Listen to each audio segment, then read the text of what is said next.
Senin siang, Menteri Pertanian Syahrul Yassin Limpo diperiksa KPK. Selama 3 jam, Syahrul dimintai keterangan tim penyidik terkait dugaan korupsi di institusi yang dipimpinnya tersebut. Usai diperiksa, Syahrul menyebut jika dia diperiksa secara profesional. Dia juga berjanji akan tetap kooperatif jika KPK kembali memanggilnya untuk diperiksa. Alhamdulillah, panggilan ini sudah jalan dan saya sudah diperiksa secara profesional. Saya terima kasih dan saya tetap akan kompromi, akan kooperatif, kapanpun dibutuhkan saya siap hadir. Oke, Pak, tadi apa aja yang didalamin Pak oleh tim penyelidik KPK Pak? Saya kira apa yang dilakukan KPK sudah sesuai dengan SOP, sesuai dengan prosedur, dan saya sudah menyelesaikan semuanya itu dengan apa yang saya bisa. Dalam dugaan kasus korupsi di Kementerian Pertanian, KPK telah memeriksa sejumlah pejabat dan ASN. Di antaranya, Sekjen Kementan Kasdi Subagio dan Direktur Alat dan Mesin Pertanian Muhammad Hatta. KPK tidak menampik soal dugaan gratifikasi pejabat eselon di Kementerian Pertanian. Jadi yang perlu sebagai pemahaman, korupsi itu ada 30 tipologi. Tidak hanya pasal 2, pasal 3 yang selama ini kita tahu ya, misalnya berhubungan dengan kerugian keuangan negara. Tetapi 28 tipologinya sangat mungkin, baik itu gratifikasi, jabatan, konflik of interest dalam pengadaan, sampai menghalangi proses penyidikan, penuntutan, dan persidangan itu bagian dari tindak pidana korupsi. Nah, nanti dalam proses analisisnya pasti mengarahnya ke sana. Apakah ditemukan peristiwa pidana korupsi dengan 30 tipologi atau tidak? Kalau kemudian ada, pasti kami kemudian cari jawaban secara hukum. Siapa yang dapat ditetapkan sebagai tersangka dalam... Syahrul Yassin Limpo menjadi menteri kedua dari Partai Nasdem yang masuk dalam pusaran kasus korupsi. Sebelumnya, Menteri Komunikasi dan Informatika Johnny G. Plate ditetapkan sebagai tersangka oleh Kejaksaan Agung. Plate terjerat kasus pengadaan BTS 4G Bakti-Kominfo yang diduga merugikan negara lebih dari 8 triliun rupiah. Berkaitan atau tidak, banyak pula pihak yang pada akhirnya menduga jika para menteri Nasdem ini menjadi imbas pertarungan politik jelang Pilpres 2024. Seperti diketahui, Nasdem mengambil arah politik yang berbeda dari partai penyokong pemerintah dengan mendukung Anies Baswedan di Pilpres tahun depan. Lalu, apa yang sebenarnya terjadi? Tim Liputan Kompas TV.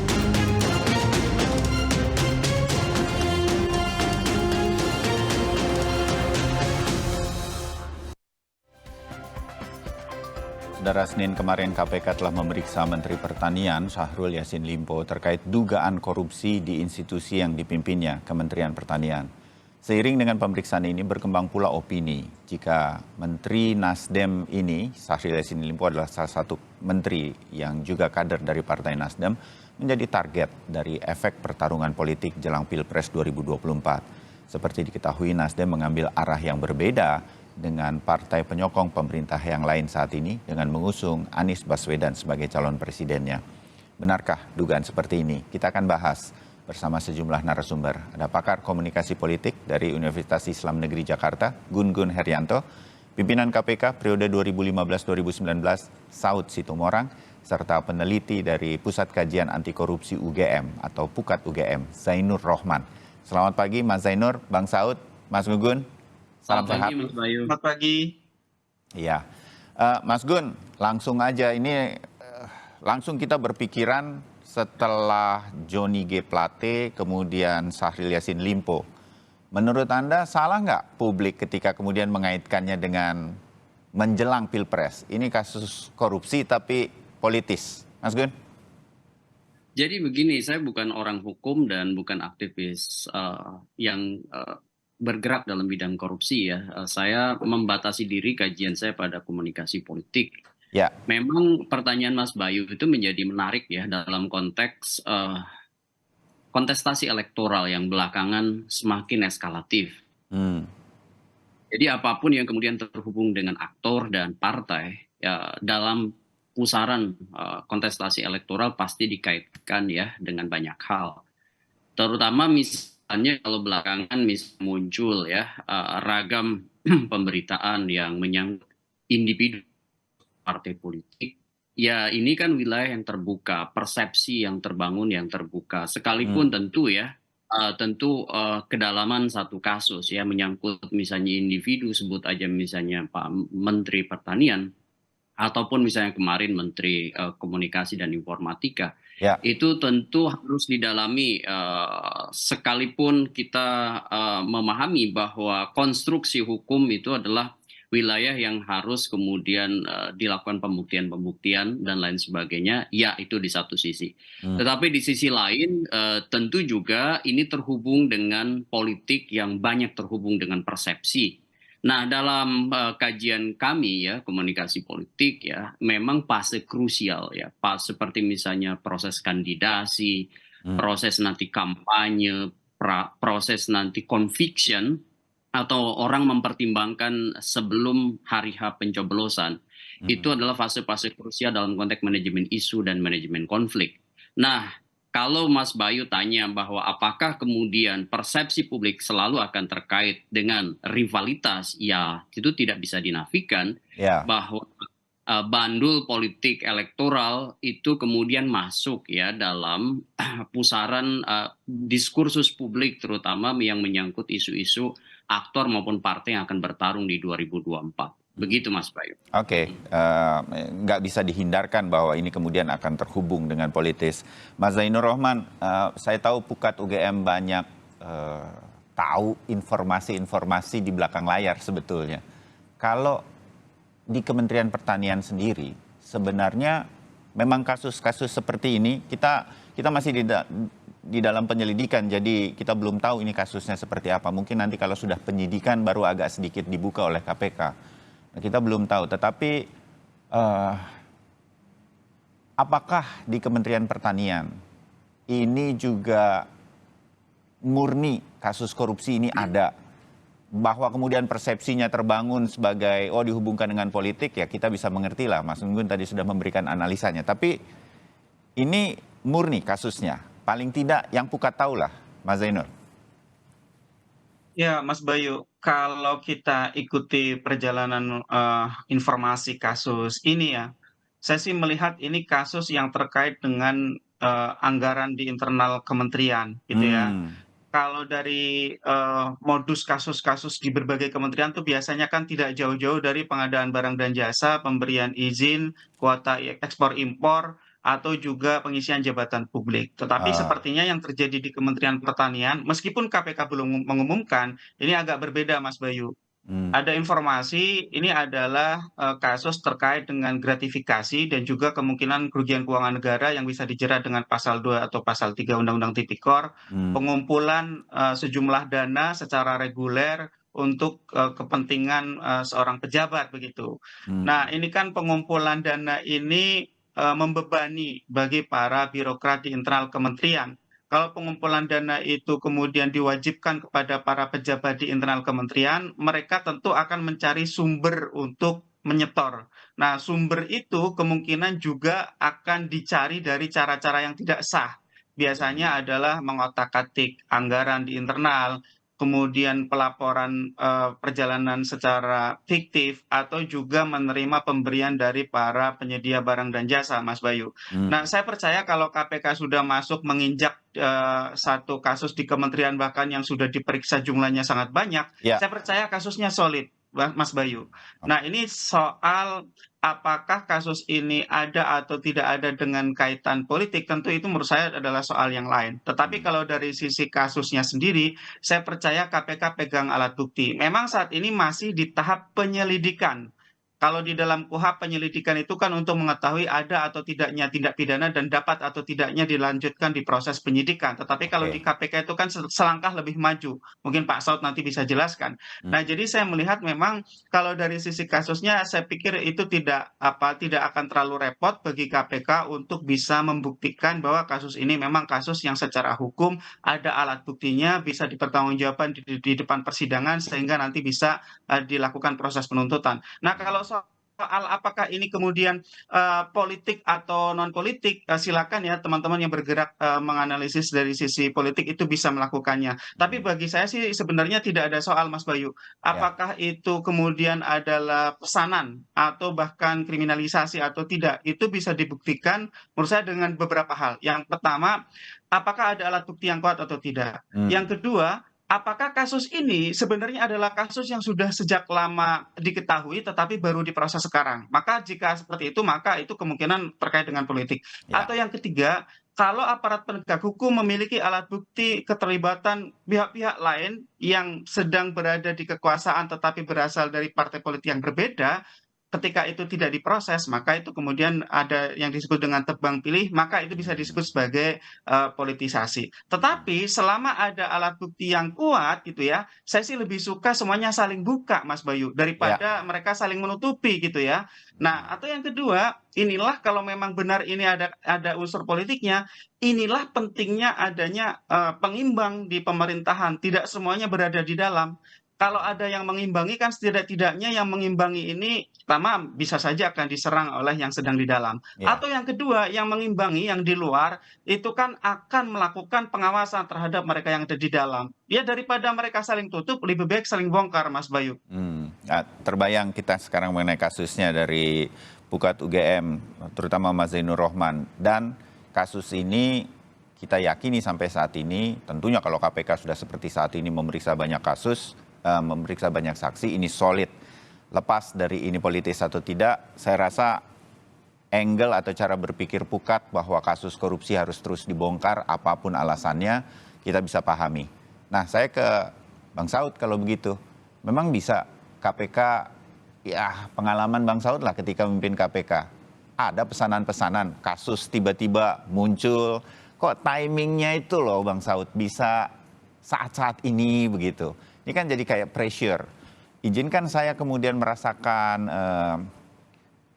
kebatinannya kita publik kemudian susah kita persepsi yang seperti Mas Gun katakan nggak menghubungkannya dengan politis. Kalaupun hari ini saya meyakini kasusnya pasti solid nih, pasti ada kasus korupsinya, kita tinggal dengar gitu.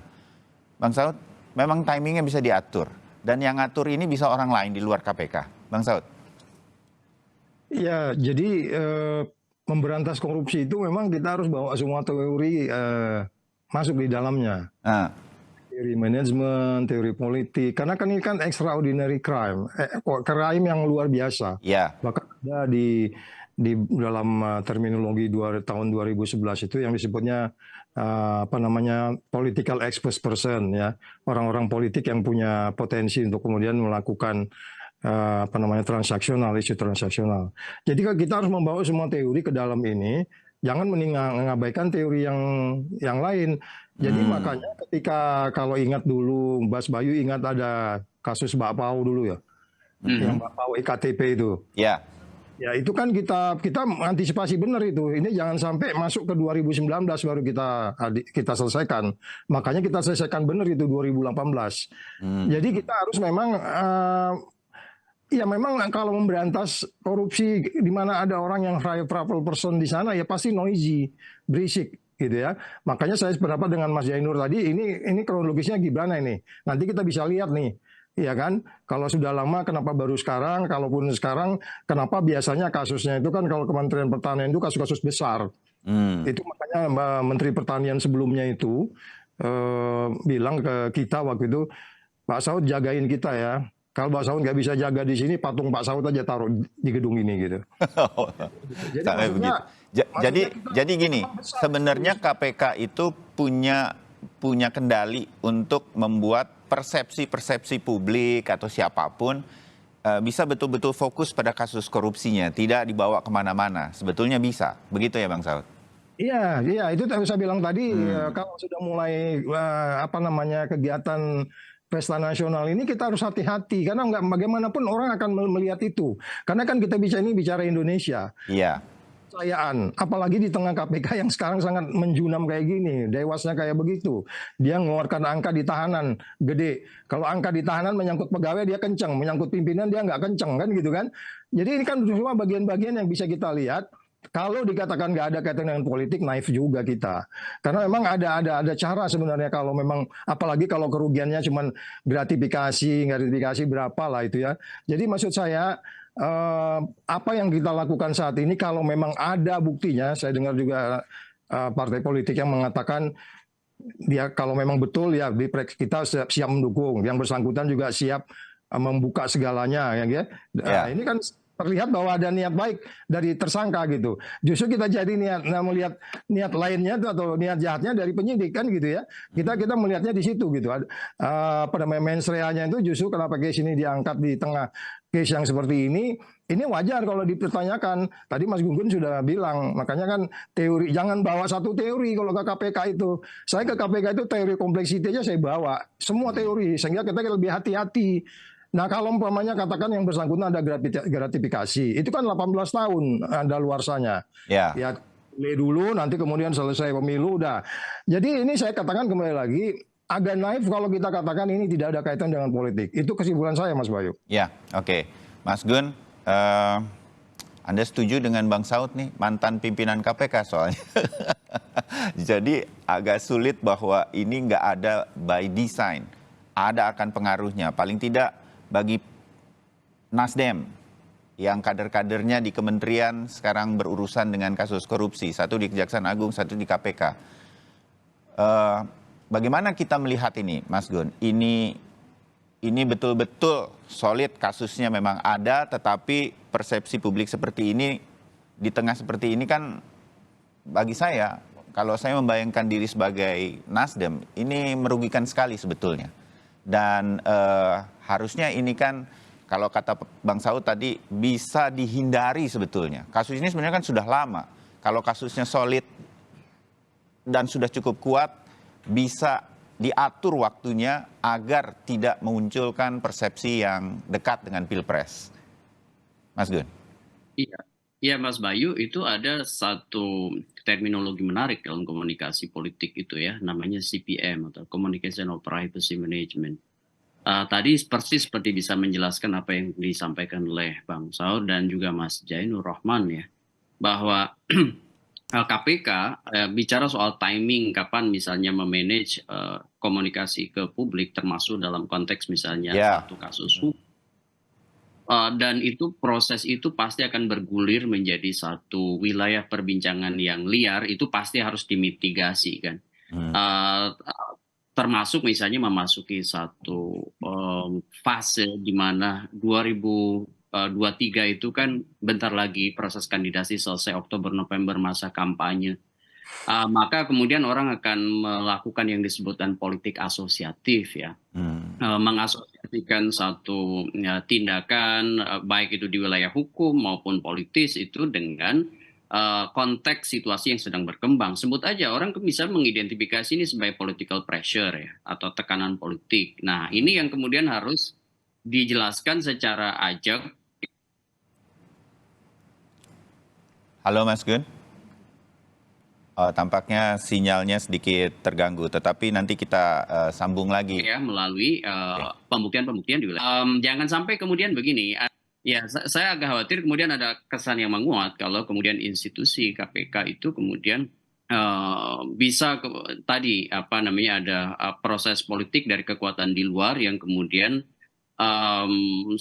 memanfaatkan momentum ya untuk kemudian bukan hanya semata-mata kasus hukum nanti, tapi bisa menjadi political pressure bagi kekuatan tertentu begitu. Nah ini yang kemudian satu hal yang makanya tadi saya mencermati betul apa yang disampaikan oleh Bang Saud, misalnya kayak kasus IKTP, bagaimana misalnya timingnya bisa diselesaikan sebelum memasuki tahun 2019 misalnya. Ini proses yang tentu mitigasi penting ya dalam konteks penegakan hukum. Jadi hukum tidak bisa dilepaskan ya dari atmosfer politik yang tentu berkelindan. Nah konteks itulah yang menurut saya terhubung dengan dua hal Mas Bayu ya. Pertama itu wilayah tentu framing ya, pemberitaan media yang kemudian pasti akan berkelindan dengan isu hukum ya, makanya kemudian harus dimitigasi apakah ini kemudian lebih kental muatan politiknya atau sebenarnya murni penegakan hukum. Nah ini kan Satu hal yang harus dimitigasi sejak awal oleh institusi seperti KPK ya. Yang kemudian yang kedua adalah soal bagaimana misalnya FCR atau finding, conclusion, recommendation atas kasus-kasus hukum ini berujung di mana. Nah, ini kan butuh yang disebut dan evidence base atau basis-basis data, basis bukti yang kemudian lebih kuat dibanding kemudian wilayah persepsi yang mungkin saja kemudian semua orang bisa memiliki tafsir atau memiliki makna yang berbeda-beda. Ini disebut makna polisemik ya. Satu hal itu bisa ditafsiri, bisa dimaknai berbeda-beda. Nah, secara politik ya tentu ini merugikan Partai Nasdem ya. Ya, secara politik ya. Kenapa? Karena kan ini terhubung dengan momentum yang sangat menentukan baik untuk elektabilitas partai maupun untuk komunikasi politik ya, bicara soal negosiasi-negosiasi Partai Nasdem, konteksnya adalah Pilpres karena ini kan fase krusial jelang Oktober, terutama fase akhir kandidasi pengusungan capres-cawapres begitu. Oke, baik. Nanti kita sambung bagaimana kemudian Nasdem harus bersikap dengan hal semacam ini ya, Mas Gun. Ingatkan saya kalau saya lupa nanti bertanya mengenai itu atau Anda silahkan saja menyampaikan. Mas Zainur, sedikit saja. Oke, kasus ini kita harapkan betul-betul solid. Indikasinya sudah terasa gitu. Nggak mungkin KPK. Kalaupun timingnya harus sekarang, itu berarti kan harus mahal kalau sampai tidak solid kasus ini diangkat pada saat ini. Apa yang menurut Anda, Mas Zainur, atau Pukat harus lakukan oleh KPK, walaupun KPK sekarang mengatakan, enggak, ini nggak ada hubungan sama politis, 2 atau 3 kali sudah di media. Tapi agak sulit persepsi ini tidak terbangun bahwa ini ada hubungannya dengan Pilpres 2024. Tapi kemudian kita bisa berharap apa bahwa kasus ini selain solid, apa yang bisa membuat kita berpikir bahwa iya ini benar-benar memang harus sekarang waktunya dimunculkan. Itu apa dalam sebuah kasus korupsi, Mas Zainur? Saya transparansi dan akuntabilitas, Mas Bayu. KPK kan selama ini berlindung di balik status penyelidikan. Nah, status penyelidikan itu kan memang di situ belum ada tersangkanya begitu ya. Jadi KPK merasa masih punya waktu untuk melakukan pemeriksaan, melengkapi berkas-berkas dan informasi yang harus disampaikan kepada publik itu terbatas dengan alasan kerahasiaan gitu ya. Agar misalnya para pihak itu tidak melarikan diri, menghilangkan barang bukti dan lain-lain gitu. Nah, tetapi kalau menurut saya dalam konteks jelang 2024 ada konteks sosial politiknya, maka menurut saya profesionalitas KPK itu sangat dituntut oleh publik. Publik itu nggak bodoh-bodoh amat itulah Mas Bayu ya.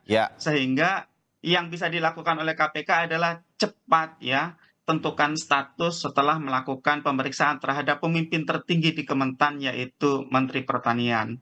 Setelah ditentukan status, jika memang ia masuk tahap penyidikan, maka lakukan penyidikan sesegera mungkin, kemudian ajukan di depan meja persidangan. Sehingga di dalam semua proses itu KPK bisa menyampaikan informasi kepada publik secara transparan. Misalnya apa? Misalnya kasus ini kasus apa sih? Sampai sekarang kan KPK tidak menyampaikan. Nah, yang diduga adalah ini kasus pengumpulan uang untuk setor kepada pejabat gitu ya. Tetapi sampai sekarang KPK tidak lakukan itu gitu ya. Yang kedua, siapa saja yang terlibat, bagaimana modus operandinya, bagaimana ini bisa terjadi, mengapa pengawasan gagal untuk melakukan pencegahan apalagi untuk melakukan penindakan dan seterusnya. Itu tidak dilakukan Mas Bayu. Sehingga publik bertanya-tanya apa yang dilakukan oleh KPK ini, apalagi KPK ini kan tahu kita sedang dalam proses yang jelang 2024. Dan harusnya ini bisa dilakukan oleh KPK sekarang. Sebetulnya apa yang yang kita harapkan seperti analisa Anda ini sebetulnya bisa KPK lakukan, Mas Zainur. Bisa, Mas Bayu, sangat bisa. Jadi menurut saya yang pertama itu tadi ya, segeralah tentukan status gitu ya, status siapapun yang memang terlibat, termasuk status apakah dari penyelidikan sudah benar-benar didapatkan alat bukti untuk bisa naik ke penyidikan dan dapat tersangkanya. Yang kedua adalah sampaikan informasi secara jelas kepada publik begitu ya. Yang ketiga, jangan mengulur-ulur waktu ya, gunakan waktu sebaik mungkin gitu ya. Kenapa? Karena justice delayed, justice denied gitu ya. Keadilan yang ditunda-tunda itu adalah keadilan yang tertolak begitu ya. Artinya ini bisa merugikan banyak pihak begitu ya. Jadi ini perlu perlu proses penanganan perkara yang benar-benar profesional, tidak membuka celah penafsiran bahwa ini diulur-ulur begitu ya, apalagi dicari timingnya begitu ya, sehingga publik bisa dapat informasi dengan jelas. Itu yang kita harapkan dari KPK untuk proses saat ini. Nah, yang kedua, Mas Bayu, tadi saya katakan bahwa kalau KPK ingin menghindari tuduhan bahwa KPK itu bisa di-remote dari luar, KPK bisa dipesan secara politik dari luar, KPK proses kasus-kasus lain yang sampai sekarang masih tertunggak yang itu terkait dengan politik. Contoh apa? Harun Masiku. Harun Masiku itu kan sangat kuat dugaannya terkait dengan partai dari warna lain begitu ya. Dan itu kan bukan melibatkan Harun Masiku saja, tetapi melibatkan aktor-aktor lain yang itu merupakan juga politisi yang memiliki posisi yang sangat kuat di partai politik lain. Jadi kalau KPK juga proses gitu ya, partai dari kelompok lain, itu publik akan percaya, oh iya KPK tidak pilih-pilih, KPK tidak pandang bulu, KPK tidak bisa di-remote gitu. Itu menurut saya bisa menjadi bukti kepada publik, Mas Bayu, bahwa KPK itu memang independen. Kenapa? Karena KPK itu memang adalah lembaga anti korupsi yang bersifat independen sesuai dengan Undang-Undang 30 tahun 2002 sebagaimana diubah dalam 2019, dan itu juga memang merupakan konsep lembaga anti korupsi di dunia, Mas Bayu. Idealnya memang KPK harus bersifat independen, bebas dari campur tangan kekuasaan manapun, tidak bisa di-remote dari luar, Mas Bayu. Ya, baik. Kita dapat poinnya jelas sekali mengenai apa yang harus dilakukan KPK supaya persepsi publik tidak kemana-mana. Bang Saud, nanti akan saya minta tanggapannya sebagai mantan pimpinan KPK usai jeda. Tetap bersama kami.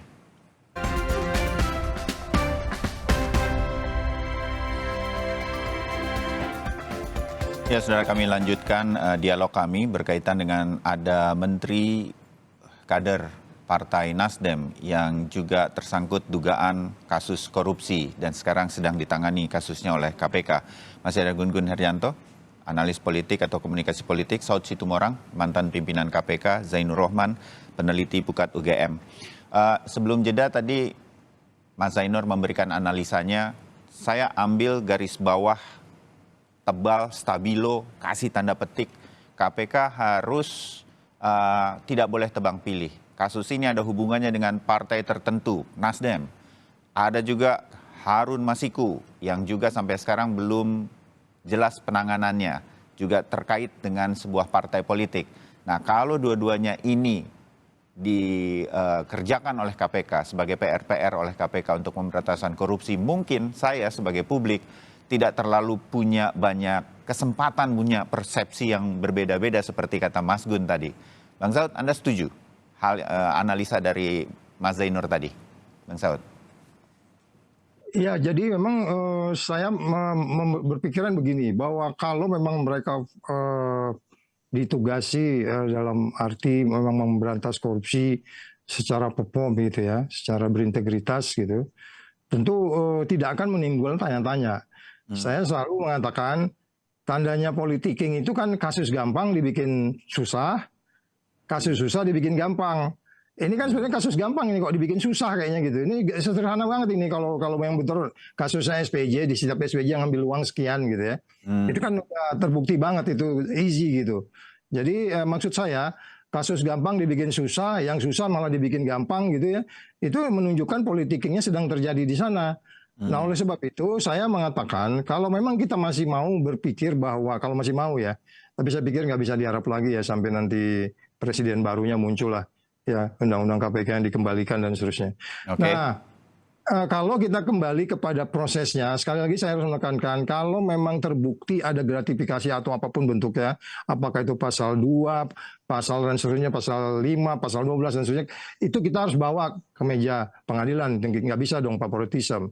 Tapi pada bagian lain, kita kan memahami bahwa persoalan internal KPK ini kan sudah terbukti bahwa mereka tuh saat ini kacau balau bener gitu. Sudah nggak kayak organisasi penegak hukum. Sudah mirip-mirip sekali organisasi politik gitu, menarget politik, ya kan? Jadi sekali lagi kalau kita memang masih mau melakukan penegakan hukum dengan rumus-rumus penegakan hukum, terlebih extraordinary crime ini, ya mereka harus extraordinary hati-hati, extraordinary smart, termasuk yang saya bilang itu, bila kita 2018 karena 2019 akan pemilu, kasus iktp itu kita speed up supaya nggak ada kesan-kesan di politiking. Ya. Kenapa Bang Saud mengatakan KPK sekarang lebih ada politis? KPK berkali-kali kita kejar juga bahwa mereka mengatakan kasus ini nggak ada politisnya. Mau di Johnny G. Plate maupun di kemungkinan Syahrul Yassin Limpo. Bang Saud, apa tanda-tanda yang menguatkan itu menurut Bang Saud sebagai mantan orang dalam di KPK? Ya, kita kan tahu mereka sekarang di bawah partai politik yang mana. Kan sudah ada bukti-bukti dia ketemu dengan bilateral dengan seorang pimpinan parpol. Kan itu udah menunjukkan bukti-bukti itu nggak bisa kita hilangkan begitu saja bukti-bukti itu. Ya kan? Bahkan ada videonya. Kemudian kita lihat juga kalau kita kaitkan dengan kasus yang lebih spesifik. Tadi Mas Jainur sudah nyebut soal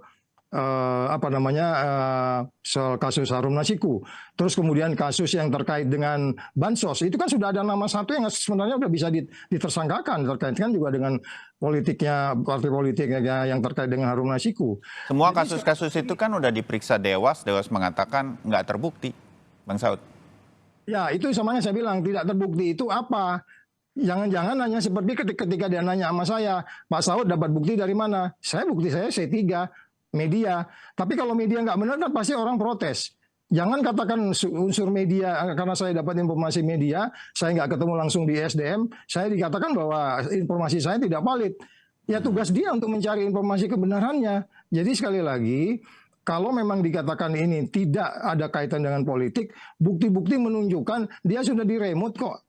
Iya kan? Sudah jelas itu, kita nggak bisa menafikan lagi. Ada banyak yang favoritism di sana. Bahkan dia sudah seperti merasa seperti I am the law gitu. Jadi dia bisa melakukan apa saja, kemudian Dewasnya juga tidak bisa melakukan apa-apa. Gitu, Mas. Oke. Baik. Terbayang sekarang kalau bicara dengan Bang Saud itu, saya selalu mendapatkan kesan ada KPK sekarang sudah agak sedikit berbeda dan saya mengerti mengapa posisi-posisi itu selalu disampaikan oleh Bang Saud. Saya ke Mas Gun sedikit.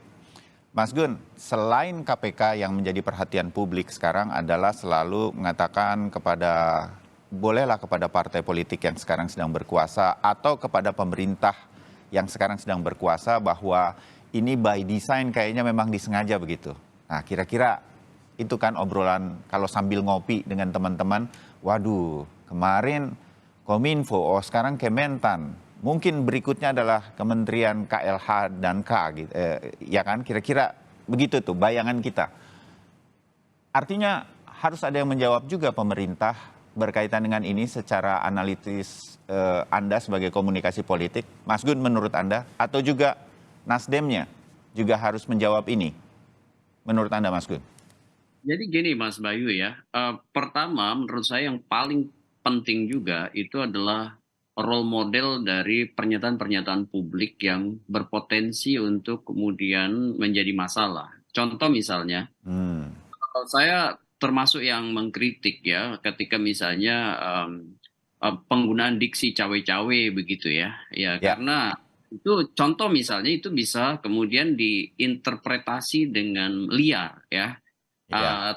Meskipun ya tentu ya sudah ada semacam klarifikasi ya bahwa itu adalah dalam konteks politik kenegaraan, tetapi kemudian kan seperti tindakan itu seperti sekuensial. Jadi ada satu pernyataan muncul di satu konteks ya, dan kalau tidak cepat proses memberi semacam klarifikasi, itu pernyataan akan menjadi equivocal communications ya, komunikasi itu kemudian menjadi satu hal yang multi interpretasi. Nah itu yang kemudian sempat muncul pada saat Pak Presiden misalnya menggunakan kata cawe-cawe begitu ya, dan saya kira bukan di situ poin saya. Politik istana, politik pemerintah dalam realitas kontestasi elektoral menurut saya memang harus jauh lebih hati-hati ya. Kenapa? Karena langkah-langkah strategis pemerintah, terutama oleh aktor-aktor penting seperti presiden dan circle-nya, itu akan kemudian menjadi semacam asupan ya bagi ragam pemberitaan, ragam diskursus publik yang kemudian kalau semakin sering ya menggunakan semacam apa namanya tindakan simbolik ya, bukan hanya kata-kata, seperti tindakan simbolik yang lebih dekat pada salah satu misalnya capres begitu ya. Ya. Nah, itu akan kemudian diinterpretasi bahwa bandul politik istana kemana, dan itu kemudian kurang memberi misalnya semacam apresiasi pada atau sebut aja proporsi yang seimbang misalnya dengan kelompok lain. Nah, hal seperti ini kan bisa kemudian memantik yang disebut dengan interpretasi publik ya, bahwa ada semacam arah atau bandul politik yang mengarah pada satu kekuatan dan tidak pada kekuatan lain. Nah, Pak Presiden tentu harus berdiri di atas semua kelompok, harus berdiri di atas semua kandidat, termasuk menurut saya dalam konteks ini adalah peran pemerintah ya saat ini dan ke depan, terutama di menjelang 14 Februari 2024. Kalau soal partai ya seperti Partai Nasdem ataupun partai-partai lain ketika diterpa isu dalam konteks misalnya yang terhubung dengan atau berpotensi menjadi krisis ya institusi, itu pasti kan akan mereka akan mengelolanya, dan ini bagian menurut saya standar dalam protokol komunikasi ya. Protokol komunikasi itu kan ada 12 standar. Salah satunya adalah bagaimana misalnya memanage isu yang berpotensi mengarah pada krisis komunikasi. Kira-kira begitu Mas Bayu ya. Ini pasti dilakukan oleh Partai Nasdem ya, dan juga partai-partai lain yang bersiap akan tadi bahasa Mas Zainur itu saling serang, terutama bukan hanya di wilayah politik saja, melainkan juga di wilayah hukum begitu. Ya, oke. Kita dapat poinnya, dan saya garis bawahi menarik Mas Gun mengatakan pemerintah harus juga berhati-hati dalam berkomunikasi, karena Pilpres ini semua akan bisa punya persepsi yang berbeda. Setiap langkah, setiap ucapan dari pemerintah, apalagi tokoh-tokohnya, spokesperson-nya lah, sampai ke presiden. Mas Zainur, koreksi saya, ini kita kembali ke kasus di Kementerian Pertanian yang sekarang sedang diselidiki oleh KPK. Sejauh ini sudah ada Sekjen Kementan, Kasdi Subagiono, Direktur Alat dan Mesin Pertanian, Muhammad Hatta yang sudah diperiksa. Ini petinggi-petinggi ini di Kementerian Pertanian. Pak Menterinya juga sudah diperiksa hari Senin kemarin. Tapi seberapa besar kemungkinan dengan dugaan kita ini kasus berkaitan dengan anggaran, gratifikasi, pengumpulan dana untuk pejabat, akan menyeret, akan menjadikan tersangka? Saya memudahkan saja biar langsung Pak Menteri Pertanian saat ini akan bisa menjadi tersangka. Karena membaca dari analisa Bang Saud, kalau ia ini semacam sudah disetir, ini kan bisa terus digoreng, dimainkan panjang, kali lebar, nggak ketahuan kapan tersangkanya, ditunda dulu, nanti kemudian muncul lagi, kalau boleh saya menebak begitu. Sehingga kemudian buruk terus bagi sebuah partai politik, ujung-ujungnya nanti ke Pilpres dan lain-lain. Nah, sampai sejauh mana Mas Zainur, ini saya mengerti bahwa ini harus cepat sebetulnya, cepat umumkan sehingga kemudian tidak dimain-mainkan sampai begitu panjang isu-isu seperti ini. Mas Zainur. Ya Mas Bayu, tentu kalau kita perhatikan dari informasi yang disampaikan oleh KPK dengan sangat terbatas itu, memang sepertinya ini ada beberapa pejabat ya di internal Kementerian Pertanian, tadi sudah disebut Sekjen, ada direktur. Nah, direktur ini kan yang Mas Bayu sebut tadi adalah orang kepercayaan dari Pak Menteri yang dibawa dari Sulawesi Selatan begitu ya. Tadinya adalah pegawai di Pemprov Sulsel, kemudian masuk ke Kementerian Pertanian, itu masih baru ya di tahun 2019 gitu. Nah, kalau pertanyaannya ini apakah akan sampai puncaknya, ya menurut saya memang justru itulah yang ditarget oleh KPK berdasarkan pemeriksaan yang sudah dilakukan. Sepertinya justru KPK ingin melihat apakah Menteri Pertanian ini harus dipertanggungjawabkan secara hukum karena terlibat misalnya menerima aliran-aliran dana itu. Saya melihatnya justru memang tujuan utama dari KPK adalah Menteri Pertaniannya. Apakah KPK akan dapat untuk menjerat Menteri Pertanian dengan alat-alat bukti yang sangat kuat dan bisa dipertanggungjawabkan di depan persidangan atau tidak? Ya kita tunggu waktu. Nah, maksud kita adalah kita menunggu waktunya itu jangan terlalu lama, karena ini Ya. kasus juga sebenarnya bukan kasus baru-baru amat. Kalau KPK mengatakan ini sudah diproses penyelidikan dari awal tahun 2023, dari bulan Januari, tetapi kan KPK juga menyampaikan bahwa kasus ini adalah dugaan pengumpulan dana setoran kepada pejabat dari tahun 2019. Artinya ini seharusnya sudah bisa dilakukan oleh KPK di jauh-jauh hari, atau yang kedua setidak-tidaknya jangan buying time kemudian membuka ruang-ruang spekulasi. Nah, tadi soal bagaimana perspektif dari eksternal, menurut saya itu justru Mas Bayu sangat dipengaruhi oleh tingkat kepercayaan publik kepada KPK. Dari zaman dulu publik tidak pernah mempermasalahkan sebenarnya gitu ya, kalau ada seorang politisi, pejabat publik itu dijerat oleh KPK, bahkan misalnya bersamaan dengan satu momen-momen politik tertentu. Kenapa? Karena publik percaya gitu ya terhadap Ya. independensi KPK.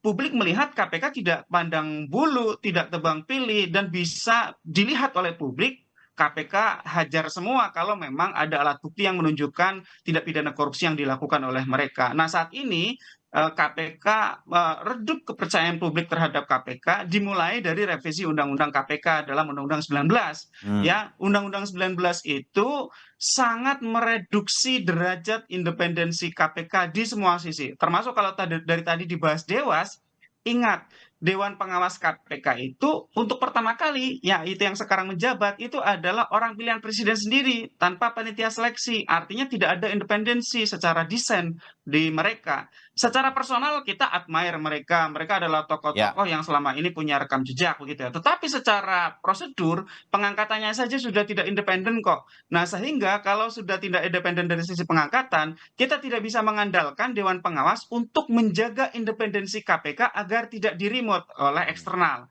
Yang kedua, dari konfigurasi pimpinan KPK yang sekarang, ini kan pimpinan-pimpinan KPK yang selalu ada catatan publik.